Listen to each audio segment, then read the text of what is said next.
Welcome to Brim Tractor.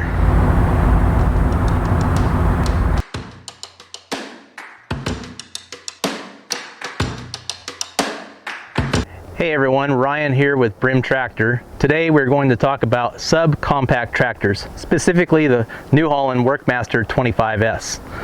A lot of times people get an idea about a subcompact and they think it won't really do what they need it to do, but there's actually a lot of power packed into a little tractor like this. One of the things that I think puts the idea in everyone's head is the size of the tires. So that is definitely something to consider. If you have a ground clearance issue where you need to climb over large logs or anything that is going to require a lot of ground clearance, then you might not want a subcompact tractor. But for a lot of other things that you're going to do with your tractor around your house, it'll do just fine.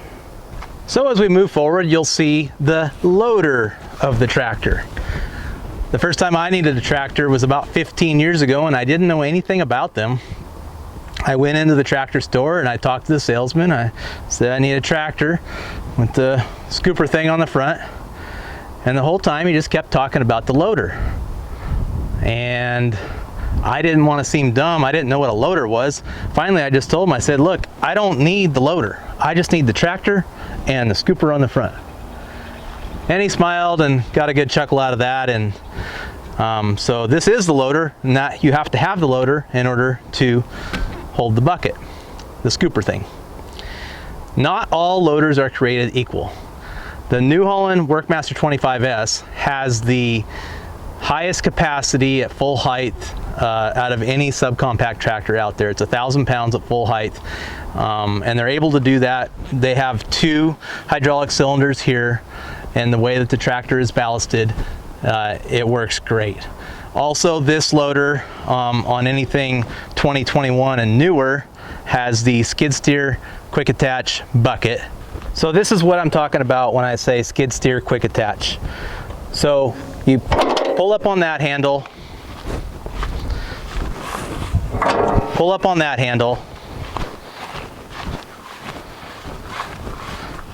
and then you just start the tractor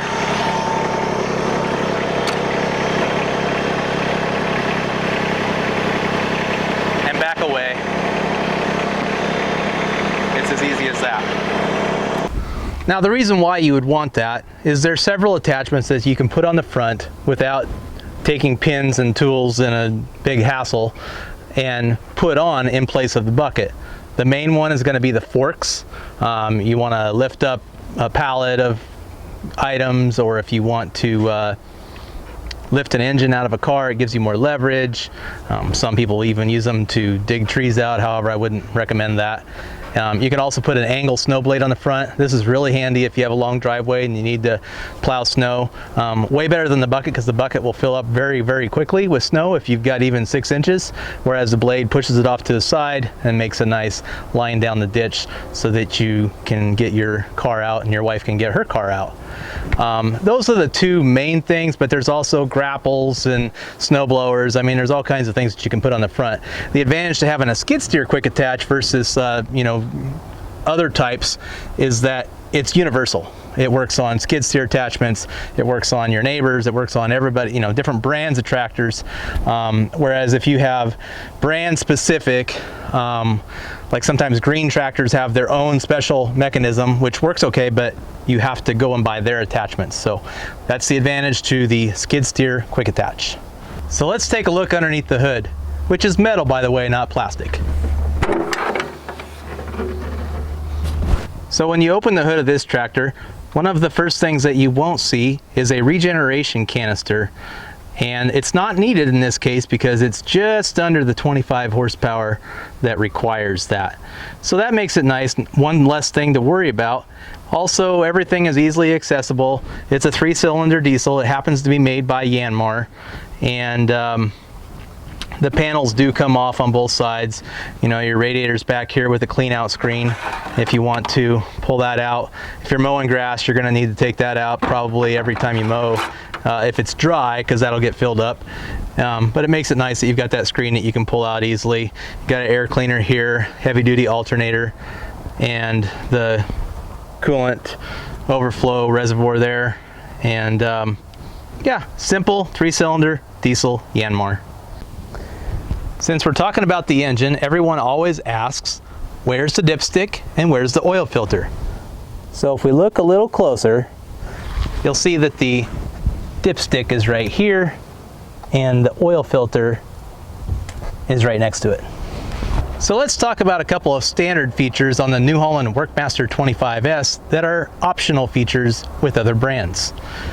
Right here we have the toolbox, which is standard, and it's got this nice little deal here for your screwdrivers and whatnot. And then if you buy one from Brim, you're gonna have all your hardware for your 3-point arms that go on when you take your backhoe off, and we'll go over that in a little bit. Also standard on the New Holland Workmaster 25s is the UHMW pads right here. If you ever put your stabilizers down without these on pavement or cement, it won't be real good. So we recommend these. They're standard. You don't have to worry about it. Let's take a look at the levers and knobs on the left and center section of the operator station. The first one you'll notice is a nice big easy to grab handle marked in yellow. That is a PTO selector. You can choose either rear, mid and rear, or mid PTO. And the PTO stands for power takeoff. That is what operates your shaft driven implements if you have any on the back. Right here is the differential locker, and if you're driving along and lose traction, you would push down on that with the heel of your foot, and that will lock up the rear end, giving you twice as much traction. This is the mower height adjustment knob, and there's numbers on the top that designate how high or low it is set, that lines up with that white line right there. And there's a lever over on the right side, which I'll show you in a second, that actually raises and lowers your deck, but this knob only allows it to go to the certain height. If you don't have a mower deck, this serves no purpose. Right here is the adjustment knob for your 3-point hitch. If you had a very heavy implement on the back, you'd want to run that a little bit tighter. You turn it right to go tighter. If you didn't have any implement on the back, you might as well loosen it up almost all the way. Sometimes people will not realize why their arms won't come down, and what it is they've got their tension on that knob a little too tight. So now we are looking at the levers on the right side of the tractor, and they're just really easily marked, easy to operate, big handles on them. There's no mistake. And it's good that you can use it or have somebody show you or watch this video, because I remember the first time that I bought a tractor and I didn't know anything about it. The guy dropped it off, and by the time I got my shoes on to go out and get a quick little tutorial on it, that he was dusty trails down the road. So anyway, this black lever right here is your 2-wheel drive, 4-wheel drive, and you might not be able to see it where you're standing, but it says 2-wheel drive here and it says 4-wheel drive there. So, and it also has a little symbol, which most brands just have the symbol, they don't actually tell you what it does. The orange lever here is your gear selector for low, neutral, or high. Most of the time you're going to be in low. If you're driving to the mailbox or going to the neighbor's house, or going a long ways, then you can put it in high, but most of the time you're going to be in low. And you do need to be stopped to do that. And the blue handle right there, that raises and lowers your 3-point hitch. So it's your hitch control. And if you have a mower deck, this is also what raises and lowers your mower deck, because it's a mechanical lift that uses the hydraulics on that to make that work. And then back here, you might not be able to see it quite as well, but it is a big, large diesel fuel cap, and that's where the diesel goes. And then you got a nice big handle right here to hang on if you need to. So now we're going to look at the operator station. So on the New Hollands, we have the twin step hydrostatic drive. You'll see my foot there. I keep my heel on the ground and I push the left pedal to go forward, I push the right pedal to go in reverse. When I let off, it slows down.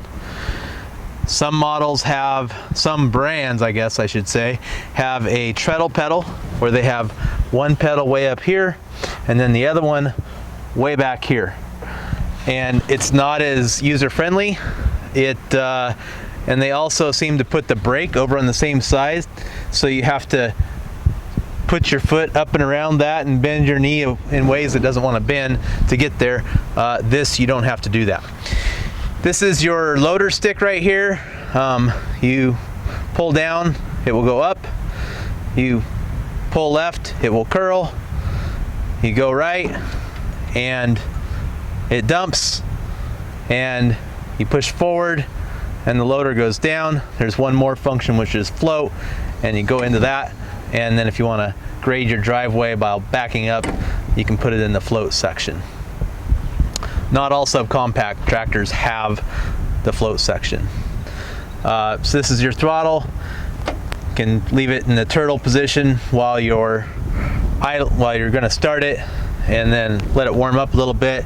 And then don't be afraid to run these pretty much wide open. It's no problem. I don't know if you can see it or not, but on the dash it says 540, 2933 RPMs. So that means that 2,933 RPMs is where your PTO shaft runs at 540, which is what it's designed for. And it will sound like it's, you know, running pretty hard, but that's what it's meant to do. And that's the way these are designed. Right here you have your PTO selector. And on this one you have to push down and turn it. If you do not turn down, you'll either break it or it won't work. You've got knobs, you'll see these knobs throughout, and that takes the whole panel off. The whole panel comes off in, you know, less than 30 seconds if you want to maintenance your battery or get to your fuse panel.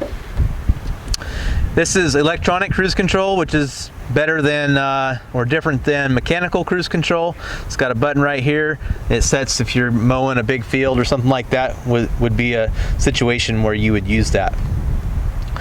You've got your key right here. It goes in the center. You've also got a nice cover to keep the weather out of there when you're not using your key.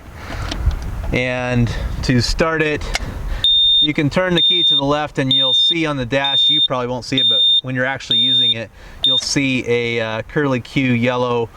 It indicates a glow plug heater that helps start your engine when it's cold.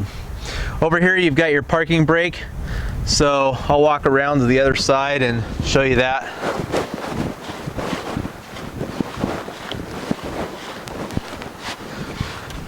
So you need to depress the brake, which is on this side, not that side, which is convenient, and also lift up on that, and that will set your parking brake.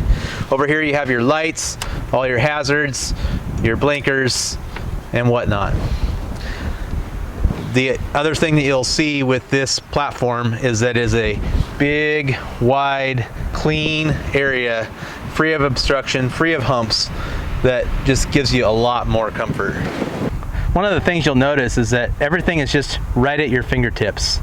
So the loader stick is up here. I don't have to reach around behind me. And it also makes it, we'll start it up and I'll show you, it also makes it very smooth operation.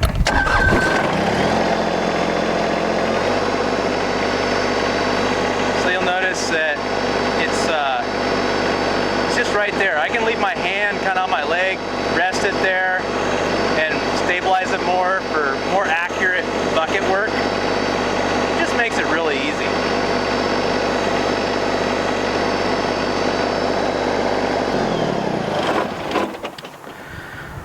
So make sure you sit on a tractor before you buy it. I don't care whether it's this one or a different one. There's a lot more to the story than just you know, the what's on the internet and what you look at. Please sit on the tractor. This one's very, very comfortable. So let's talk about tires for a minute. These are R4 tires. Another name for that is industrial tires. There's also R3 tires that are available that are turf tires. Those are mainly for mowing lawns. About 95% of the subcompact tractors out there have the R4 industrial tires.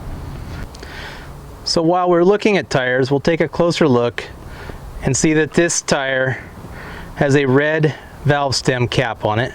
And at Brim Tractor, that means that it has bio ballast filled in it to give it more weight in the back to balance your load or load out. So if we take that red cap off, we'll see that fluid shoots out of there, not air. And that adds more weight. They used to use calcium back in the old days. We don't do that. We use bio ballast. It's all natural and it doesn't rust your wheels out. So now let's take a look at the back of the tractor where the magic happens. One of the first things that you'll want to do to make the magic happen is to turn your seat around. So let's talk about the seat for a second. It is black in color, not yellow, and it has this nice little holder here to hold an owner's manual. If you have any questions, you can find the answer. Also, it has armrests built in. The first step to turning your seat around is to release the lockout knob on the left-hand side of your seat. Step 2 is to lift up on the gray lever. You'll know because it's gray. Then you go back and the seat goes up. Then you spin the seat around. You keep spinning it around. You keep spinning it around. And then it locks. You hear that click? That means it's locked. Then if you want to securely lock the whole thing in, you put that lock on the left-hand side of your seat that we unlocked before in, and that's a double lock. Now you're ready to make the magic happen. One more thing I forgot to mention about the seat. It reclines. Now what other subcompact tractor priced like this one has black covering that doesn't get dirty and armrests and reclining seat? It's the only one, I think. So one of the first things you'll notice on the Backhoe is the slow moving vehicle sign, or it's also called a safety vehicle emblem, or as I like to call it, the orange triangle. Now one thing that you definitely don't want to do is leave this on when you're driving down the freeway. There's nothing really holding it on there. It'll just fly off and hit the car behind you. Not a good thing. New Holland puts locks on their stabilizers and their boom. And the reason they do that is tractors have open center hydraulics, and what that means is over a period of time, maybe a couple of months or something like that, the hydraulics will slowly leak down. And so if you didn't have that, which some manufacturers don't, then when you pull the machine out of your shed and go drive through the woods, and next thing you know, your stabilizers are out like this, you hook a tree and you make a really sharp turn that you didn't intend to make. So we put the locks on there, and you want to take that off on either side, and then the lock right here you can see. So I'll go ahead and start it up and go over it real quick here.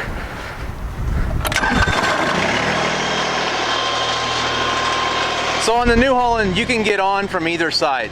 I'm going to get on from this side, and I like to lower the stabilizer to give me more access.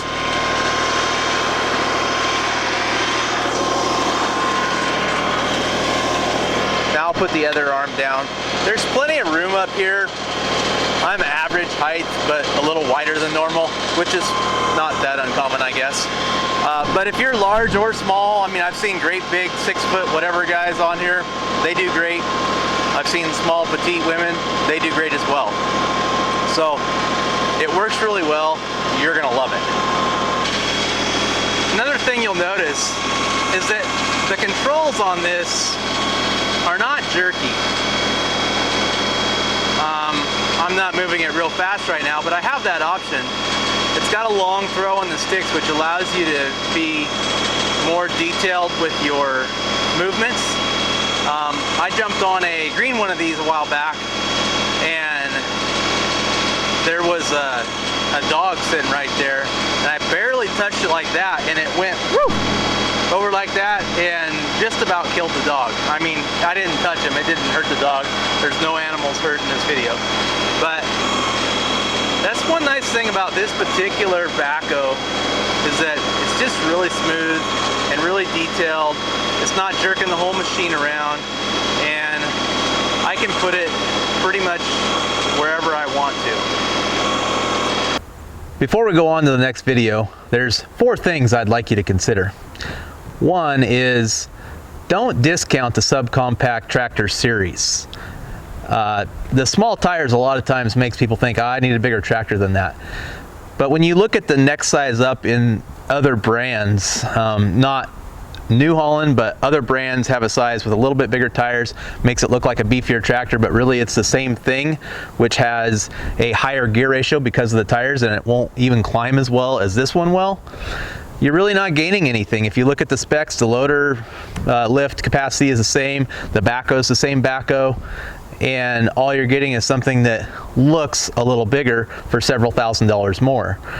So New Holland's next step up is significantly larger, and that's the Workmaster 25, not the 25s, and it weighs a lot more, the hydraulics are a lot bigger, it's got a lot bigger frame and bigger tires for more ground clearance.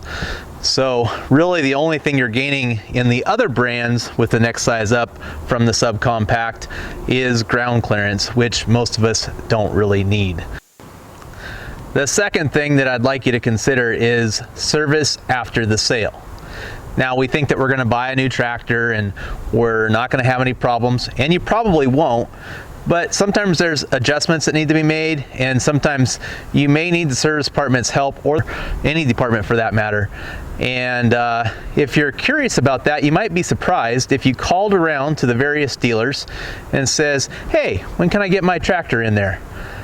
And when they tell you 8 to 12 weeks, that might be a shock to you. You might not even think that that's an option, but that's the reality in today's market at many dealerships. Not Brim Tractor, we're never out that far. We recruit the best technicians there are. We've had technicians with us for 45 years. And because of that, we're efficient, we're quick, we're thorough, we get it done. So service after the sale, think about it. It's an important factor. The third thing is safety. These tractors have 4 tires for a reason. You want to keep all 4 tires on the ground at all times. As soon as one tire comes off the ground, that's when things start to go haywire. A lot of people that get a subcompact tractor don't have a lot of experience on tractors in general, which is fine, no problem. But you just want to ease your way into it. Baby steps. Also, when you're looking at a hill, don't go directly across the hill sideways. Up and down, and start on slow, gradual, non-significant hills to begin with. Ease your way into it. And I think sometimes what gets us more than the hills is the dips and the holes in the ground.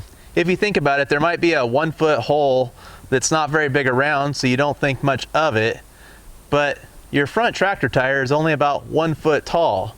That's going to make a huge impact on what your tractor does while you're on it, which isn't good.